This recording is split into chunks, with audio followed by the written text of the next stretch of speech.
Tout est politique, bonjour. Au sommaire cette semaine, la rupture. Ça y est, c'est officiel. Le président français François Hollande s'est séparé de sa compagne Valérie Trierweiler. La journaliste, elle, est sortie de son silence. On va le voir. Bonjour, Michaël Darmon. La France a désormais un président célibataire. Un président pas célibataire, mais solitaire. L'Ukraine est-elle au bord de la guerre civile?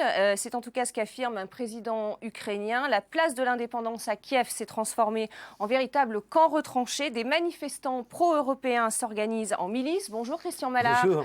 Comment peut-on arriver à un tel degré de violence dans une capitale moderne aux portes de l'Europe? La situation est claire. Il y a une exaspération d'une majorité d'Ukrainiens aujourd'hui qui ne veulent plus de leur président Yanukovych, qui ne veulent plus de l'ère post-soviétique. La question est de savoir, est-ce que l'Occident peut leur offrir une alternative crédible? Je n'en suis pas sûr. Tout est politique, direction Paris et Bombay, en Inde, pour l'épilogue de la tragicomédie sur le couple présidentiel français. C'est officiel, François Hollande est aujourd'hui un président célibataire. Le chef de l'État français a clarifié sa situation. Il l'a fait par la voie d'un communiqué écrit publié par l'agence France Presse, un communiqué très bref. Voici ces mots. Je fais savoir que j'ai mis fin à la vie commune que je partageais avec Valérie Trierweiler.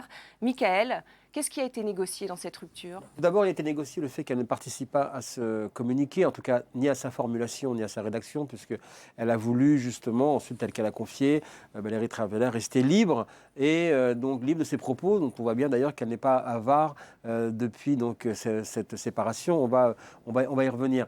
Ça s'est négocié quelques jours avant le jeudi, puisque c'est le samedi qu'il a téléphoné donc, à la journaliste de l'AFP sur son portable, et c'est le jeudi, au cours d'un déjeuner à la Lanterne, que donc François Hollande et Valérie Trierweiler ont calé ensemble les modalités également, comme tout couple privé, également de leur Voilà, c'est ce que j'allais demander. compensation financière sur le dos des contribuables. Certainement pas le dos des contribuables, mais comme tout couple privé, on imagine que bien sûr il y a eu des modalités. On comprend que qu'elle revient donc dans son appartement du 15e arrondissement et que là donc elle va reprendre sa vie normale. Et lui François Hollande commence une vie donc de président sans première dame officielle. Très bien. La clarification de François Hollande est intervenue juste avant le déplacement de Valérie Trierweiler en Inde. Une visite de soutien contre la malnutrition entièrement prise en charge par Action contre la faim. C'est en tout cas ce qu'assure l'ONG. Valérie Trierweiler s'y est exprimée sur sa rupture avec le président. On l'écoute. C'est vraiment un honneur. C'est la 3e fois que je viens dans ce pays. La première fois, j'étais venue comme journaliste. La 2e fois comme première dame. Et aujourd'hui, qualifiez-le comme vous voulez.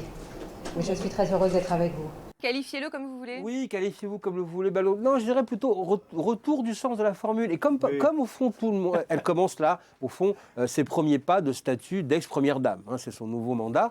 Mais justement, et comme tous ceux qui ont quitté quand même assez langue de bois pour une première dame. Entre nous, elle n'a pas pris. Tous ceux qui ont quitté le pouvoir, elle retrouve le sens de la formule. La concernant, elle qui était tellement déjà stressée dès qu'elle était en fonction. Là, elle retrouve le sens de la formule, son sourire. Elle va dire pas mal de choses. Sereine, le débat est encore posé. Libérée en tout cas. Libérée dans ses propos, dans sa parole. Ce qui se passe là également, c'est que elle met en place les premiers messages qu'elle envoie aussi à l'Élysée. Et puis, les messages, c'est-à-dire je vais commencer à parler, je serai libre. Est-ce qu'elle va régler ses comptes, Michaël? Je ne sais pas. Je ne sais pas si elle va régler ses comptes. Mais en tout cas, c'est dans son tempérament? Elle n'a pas, je crois, l'intention de rester dans son quant à soi et de subir. Est-ce qu'elle a un devoir de réserve en tant qu'ex-première dame? Elle a un devoir de confidentialité par rapport à tout ce qu'elle a vu. Imaginez-vous, elle est avec François Hollande dans les coulisses du pouvoir, de la préparation de sa conquête, de sa campagne et de l'exercice du pouvoir depuis tant d'années, depuis 8 ans. Donc évidemment, elle sait beaucoup de choses. Et d'ailleurs, on voit bien que quelque part, elle en joue.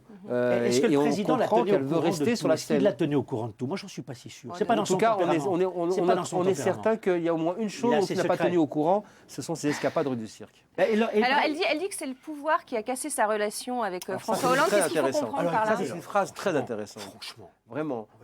Parce que cette phrase, elle est quand même un peu imprudente. Ça veut dire que, quelque part... On a l'impression qu'elle découvre le pouvoir. Non, mais ça a été une femme de pouvoir. Elle a toujours été une femme de pouvoir. Courant après les hommes politiques. Je comprends. Michael, vous les connaissez mieux que moi. Ça vous passionne beaucoup plus que la non, mais attendez, je me mets à la place des gens. C'est vrai que ça le passionne. Ça me passionne. Là, on sort des clous diplomatiques. Mais moi, ça m'exaspère, cette histoire. Une seconde.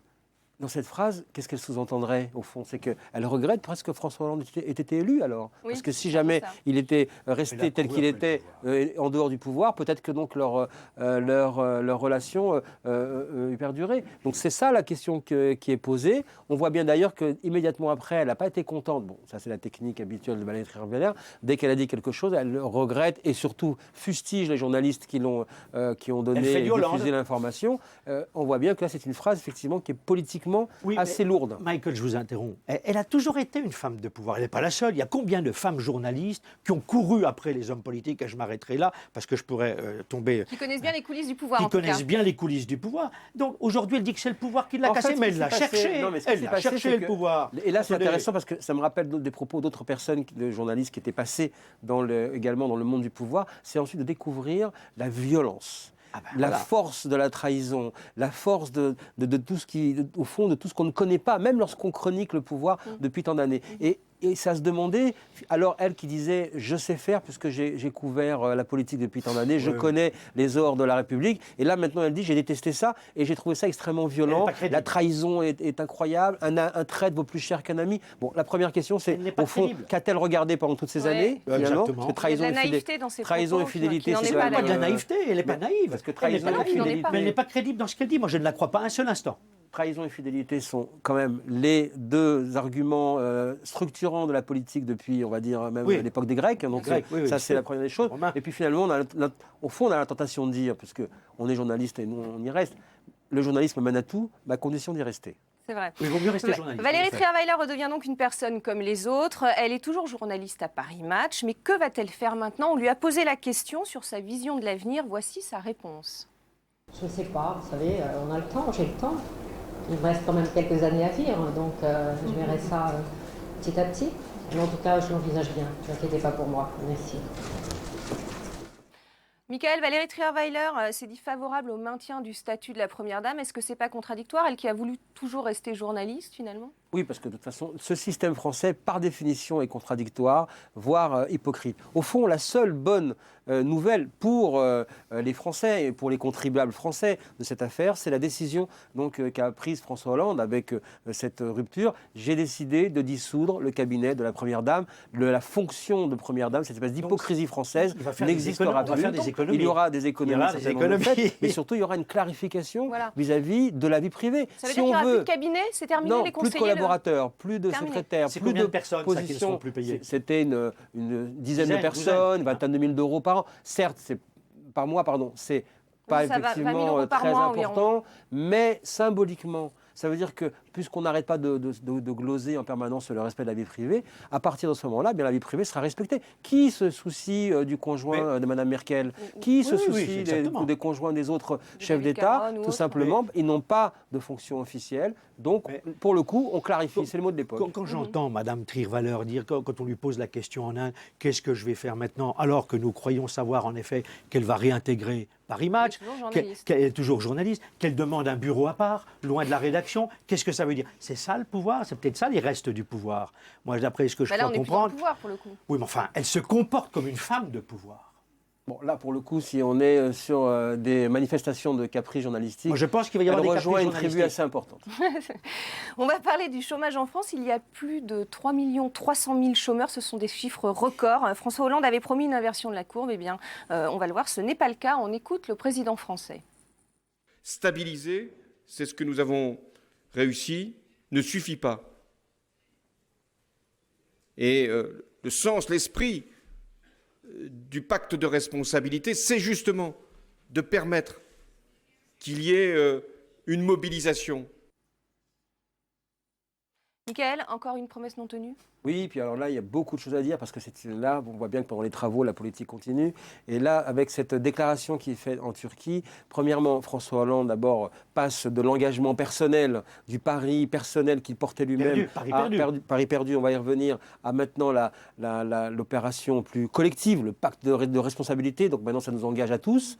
Et puis surtout, il admet, avec ce nouveau mot, stabilisation, pas inversion, il admet qu'effectivement, et il a dit après aux journalistes en marge, que ça a été un aveu d'échec et qu'il n'est pas dans le déni. Du coup, tout le monde regarde ça comme étant l'information principale. Oui. Il n'est pas dans le déni, mais ça reste un échec politique, économique et personnel. Ça, c'est évident. Et surtout, ses amis, je termine 30 secondes là-dessus, ses amis sont effondrés. Parce Oui, que, ils ont raison. Parce que durant tout le mois de novembre, ils ont défilé dans le bureau de François Hollande en lui disant il faut absolument tout changer maintenant. Pourquoi ? Parce que sinon, l'année 2014 va commencer par un aveu d'échec et ce sera terrible. C'est exactement ce qui s'est passé. Exactement. Et pour le coup, je crois, ils ne sont pas contents. que le président Hollande n'écoute personne. C'est quelqu'un qui est déjà dans une tour d'ivoire, comme l'a été à un moment donné François Mitterrand.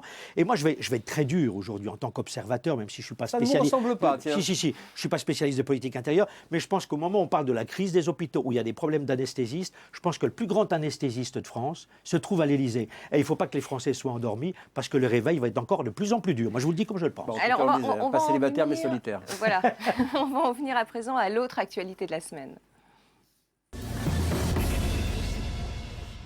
Des températures glaciales à Kiev et une mobilisation de l'opposition au régime qui ne faiblit pas, bien au contraire. Les manifestants pro-européens se disent prêts à verser leur sang pour obtenir la chute de l'actuel président Viktor Yanukovych. Un bras de fer qui penche en faveur de l'opposition puisqu'elle a obtenu la démission du Premier ministre et l'abrogation des lois répressives du 16 janvier. Christian, c'est un basculement de la situation en Ukraine ? Oui, avec un pouvoir qui est plus que jamais aux abois, puisque le président Yanukovych va de concession en concession, est obligé de limoger son ancien Premier ministre qui était un dur de dur, un ultra radical. Et on voit bien aujourd'hui qu'il y a une fuite en avant et que l'opposition est prête à en découdre davantage, mais veut se débarrasser de ce pouvoir. Et on peut la comprendre. Donc peut-être en effet que les jours de Yanukovych sont comptés, parce qu'on voit bien la révolution s'étend non seulement à l'ouest du pays, c'est là qu'il y a la partie la plus pro-occidentale du pays, mais aussi à l'est, la partie russophone, russophile du pays, et même au sud, même à Donetsk, qui est l'endroit où est né M. Yanukovych.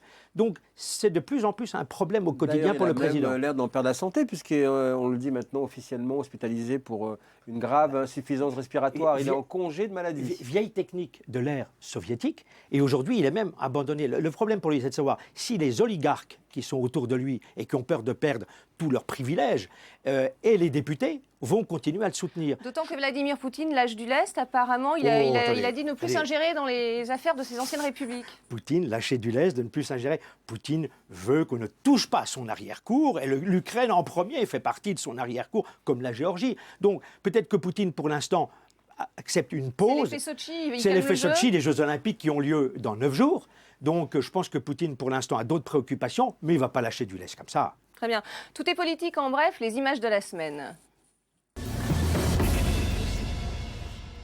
Michael Darmon, vous avez apporté un gâteau d'anniversaire pour Nicolas Sarkozy qui a fêté ses 59 ans le 28 janvier dernier. Voilà, exactement. C'est le gâteau des primaires, gâteau au goût amer, puisque sur les bougies, il a été concocté donc amoureusement par Xavier Bertrand, François Fillon, Laurent Wauquiez, Bruno Le Maire et Jean-François Copé, qui tout simplement ont trouvé l'histoire des primaires, le prétexte des primaires qu'il faut avancer pour empêcher, freiner au maximum le retour de Nicolas Sarkozy, parce qu'ils ne veulent pas, au fond, que Nicolas Sarkozy revienne derrière tous les propos officiels. On sent bien qu'on rentre dans la période de crispation maintenant, au fur et à mesure que Nicolas Sarkozy manifeste son envie de revenir. J'ai une question à vous poser. Est-ce que Nicolas Sarkozy ne serait pas tenté de créer son propre parti, sachant que pratiquement 82% des partisans de l'UMP veulent ça? Alors, il a tenté de le faire. Il a voulu, avec Bruce Hortefeux, commencer à mettre en place des référents régionaux de la fameuse association du restaurant Les Amis de Nicolas Sarkozy. Sauf qu'au dernier moment, Nicolas Sarkozy a lui-même retenu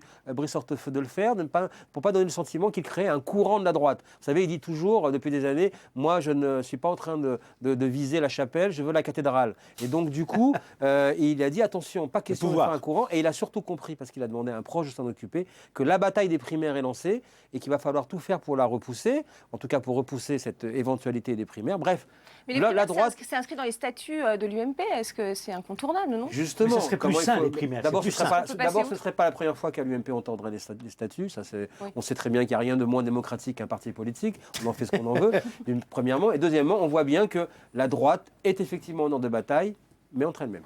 D'accord. Oui. Christian, vous avez choisi de faire un point sur l'Égypte, où les attentats se multiplient depuis l'annonce de la candidature à la présidentielle du maréchal Al-Sisi. Les militaires ont du pain sur la planche et le général Al-Sisi, promu maréchal, depuis quelques jours maintenant, en effet va se présenter à l'élection présidentielle. Il veut apparaître comme l'homme providentiel.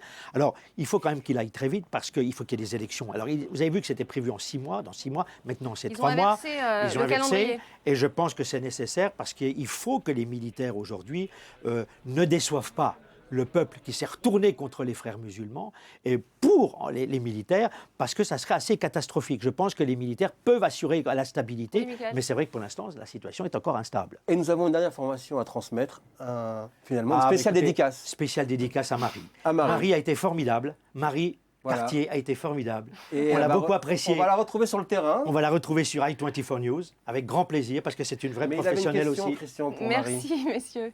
Très vite, Christian, alors votre question. Vous avez une question. Question. Je ne sais pas, est-ce qu'on n'était pas trop insupportable, ça va? On n'a pas été trop insupportable avec vous? Non, ça va. Je pense que je je vous ai bien géré. Et... Oui, excusez-moi de vous avoir coupé la parole de temps en temps. Mais vous êtes une femme de pouvoir. Les débats aussi. étaient souvent une femme de musclés. pouvoir. Merci, messieurs. Vous l'avez compris, jeudi prochain, vous retrouverez Elisabeth Assayag à cette même place. Merci de votre fidélité. L'information continue sur i24 News.